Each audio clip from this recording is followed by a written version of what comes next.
नमस्कार जय जगन्नाथ। ओडिशा बजेट प्रथम विधानसभा 2024-2025 केउ विभाग को मिला केते टंका आसंतु संपूर्ण खबरटी पर नजर पकेबा। जदि आपण मैंने मो चैनल रे नुआ करी देखुचंती तो प्लीज सब्सक्राइब कर रखंतु। एमती छोट खबर आपण मैंने सर्वप्रथम पाई परिबे।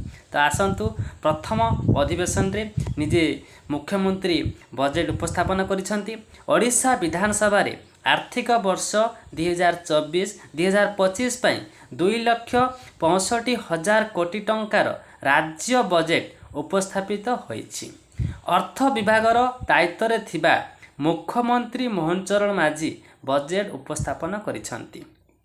एथिरे शिक्षा, स्वास्थ्य, कृषि एवं शिल्प भली राज्यर विभिन्न विभाग ପାଇଁ अर्थ व्यवहार करा जायछि।